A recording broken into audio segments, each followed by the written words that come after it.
come to not going to the schools and the colleges and the universities and tell all these young people what you're about to do to them. What have you been doing to them? What have you been doing to them? What are you doing to them? This is the thing. And I have experienced, I've lived in Brixton, yeah? I was born and grown up here. I was stopped and searched and put in a cell, right? And I was forced to sleep there the whole night at the age of 19 for no reason. The police officers come, stopped me and my friend, right? Got my keys out, swung it around, and said that was violent. I said that because I'm in a dangerous area, I'm a gang member. So you're telling me that Shield, I could be in my house, and my friend could be doing something else, and you come to my house and you telling me I must be arrested. Is that what you're saying? If somebody that he knows does something out the road that he knows nothing about, why would you be going to his house to arrest him? That's the question he's asking. It means that if somebody does something up in Scotland, yeah, and they've got friends down in London, you're going to arrest everybody. Yes. So what about when you do something? Or your friends police, or if I arrest one of the police force? How many young black men have we lost in Brixton police station? How many? Too many. Do we see any investigations? Why is there not a shield in terms of like this anti-violence campaign that's directed at anti-violence by the police against our young black people and our young black men in the police stations? I think if we're going to have an initiative like Shield, not only should it be looking at violence supposedly being committed by young men in our community, it also needs to look at the violence that's being committed by the police in the police stations against young black men. My name is Molara Adeshigli, and my cousin Olasheni Lewis was killed by the police in 2010. I am the father of Roger Sylvester, who died in police custody on the 11th of January 1999. I'm Archibola Lewis, and my son Olasheni Lewis, known to his family as Shani Lewis, was killed by the police in 2010, September 2010, and up to now we've had no inquest. I want to know what's going to happen about deaths in police custody and what actions are going to be taken against the police who also act in a violent and totally unacceptable way. We have the good 1 and 2, we certainly do. And I want to know what's going to happen to the majority who conduct themselves in such an outrageous way in our community.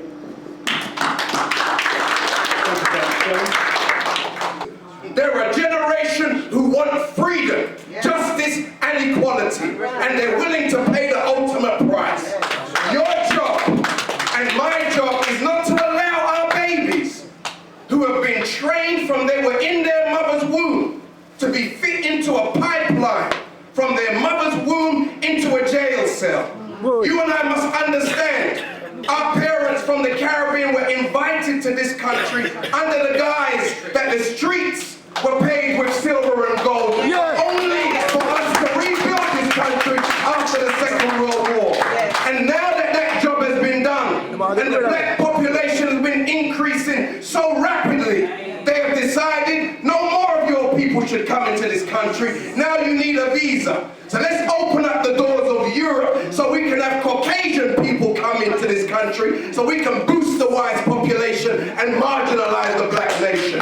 So understand what's happening with your babies. And you need to stop using the language or allowing anybody to refer to a black child as a gang member. This country has failed that young brother. This country has failed that young sister. And this country owes us as black people the right for our children to receive a decent education and a decent opportunity to make something of themselves. So don't label our children as monsters and as criminals, because they are a sign that England has failed our young people. Let's stop it. Let's get out of the laughy kind of spirit, because there's nothing funny happening in this room today. These are guises that are used to destroy our babies. Every borough in London was invited to it. So all 32 boroughs were invited. I don't know personally what that invitation list looked like, but there were, I think the quote was someone that looked like me, there were people that looked like you. Hand-selected. Hand-selected. I don't know. I don't know how they were selected. The mayor's But there were summit. people in that audience who were as lively and as passionate as you all are. And everyone in that audience was really, really supportive of piloting this model from the US. Really? Because Professor Kennedy from the States, who developed it, was a guest speaker at that event. So, after that event, the Mayor of London met with the Commissioner of the Metropolitan Police, and they said, we will pilot this in London.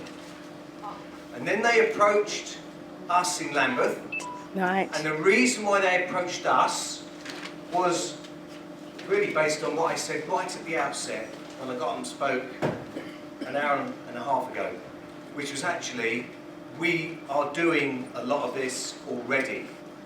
So they approached us, and the us And being not us. the chief exec of Lambeth Council, the leader of Lambeth Council, so that's the leader of the council, politician, We know who that is. who was asked, do you want to be a pilot borough? And the decision was yes. So, we don't want to be a pilot. That's when we should have been consulted. That's when the community should have been consulted. Let's find out who said yes. I'm telling you, this is how it worked. This is how it happened. So, we as Lambeth Borough Council, Lambeth Borough Police, the Mayor's Office for Policing and Crime, we said, yeah, we're happy to take part in this as a pilot. Where's the community? I'll come to Right. that. We then had to think, right, how are we going to do this? So we set up like a governance structure, okay? A governance structure that will have oversight of this. And on that in that governance structure, there's a program board. And on that program board, we have two guys that are now gone, sitting on it. One was Ira Campbell, is Ira Campbell. The other is Mohammed Hashi. They sit on that program board. Why do they sit on the program board? Because they are delivering this with us at the present time. They've been doing that for the last couple of years with us. They're experienced in it, and they've been giving us a lot of grassroots messages. Support.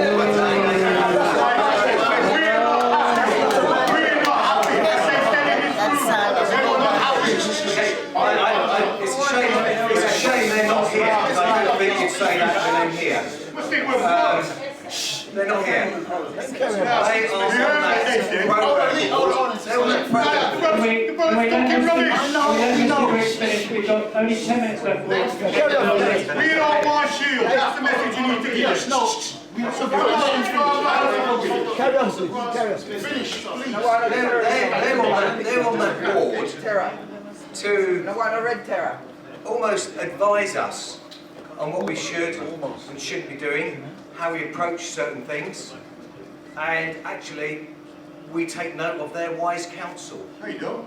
Yes, we do. No, you don't. Because the fundamentals of this program they weren't happy with. So they said that while they were here. There are. You didn't listen to That's that. part of the healthy debates that we have. And it is very healthy, they are challenging. Sorry, excuse me, sir. The fundamental mistake you made was that when you decided to say yes, Right. there is no practitioners that do this work on the ground that you listen to and have equal say whether it should be a yes or a no. Right. That's the mistake you need to go back. Right. We should have been consulted whether we want shield or not. Shield impacts on our children. We should have been consulted. It's our children who are the victims of shield. My question is really about shields. When is the project due to start? When is it due to end? And what processes have you put in place for evaluation of that project and reporting back to the community of your findings and whether we agree whether you should continue with that project? In terms of when the pilot started, the work it started on the 22nd of January. So how come you didn't apply? So the planning work started. So you started around partnership working, making sure that we understood exactly what the model, the group Partnership with who? what was the consultation? Local authority. But excuse me, sorry. So then which grassroots organisations I know that Lambeth can answer that question. Can we get that answer? I'll just answer just the other points about evaluation. I don't know whether ladies want to do that. No, I'm here. I'm listening because I'm concerned even more now. So it is being evaluated. There's a sort of data analyst group of people in the Mayor's Office for Policing and Crime who are doing the evaluation of this. So the evaluation is going to be once the entire 12-month period is over. We're not going to be able to obviously say straight away, this has been a success, this has been a failure. We need to learn from the whole process and from the conversations that we're having now. So there will be an evaluation. It won't be until the pilot has finished, so it won't be until the beginning of next year. Then there will be some work to analyse the data, analyse the feedback, and produce those findings. Can I just ask you one question? On this panel or committee, were there anyone that looked like me on this panel or committee that put this whole thing together? I know Lambeth colleagues can talk about how they've worked locally. The panel that you was on, is there anybody that looked like me? What panel? Committee? The Shield. The Shield. The Shield from the planning. Oh, I see. No, there isn't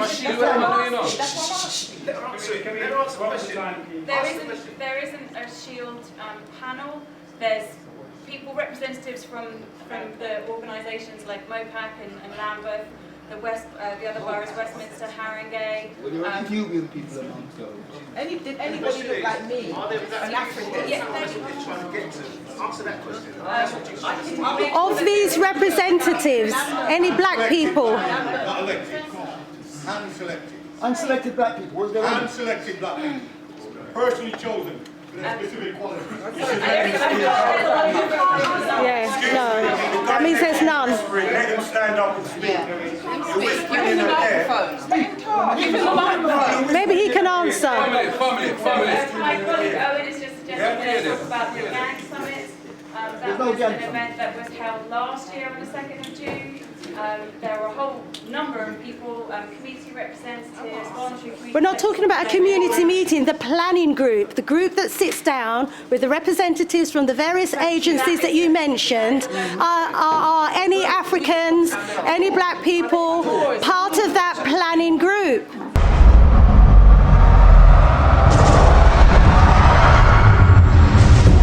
Let me tell you, black people may have talked to them. Let me tell you. You know why them do this? Because they can. Exactly. That's why they do it. Exactly. Yes? And we run around voting for them. I know that nonsense. They do it because they can. Yeah? Power only respect power. Power only respect power. Remember me tell you that. They do it because they can. The young man asked me a question. They can't answer it. They're talking about Shield, yeah? Question. They're talking about Shield. We've all got one of these cards, yeah? And there's a Shield that says Magna Carta. Do people understand what Magna Carta means? Do you understand what it represents? Do you understand the power that Magna Carta has for you? Let me tell you that Magna Carta is the rule of law of the land. We are not under law, we are under policies operated by corporations called police and councils. Then in Article 39, it says, no free man, listen! No free man shall be arrested or imprisoned or deprived of his free home or outward or banished or in any way ruined. Nor will we take or order action against him except by the lawful judgment of his equals according to the law of the land. In June 2015, Magna Carta is 800 years old. Please get to study this, please, because it's for your protection, because then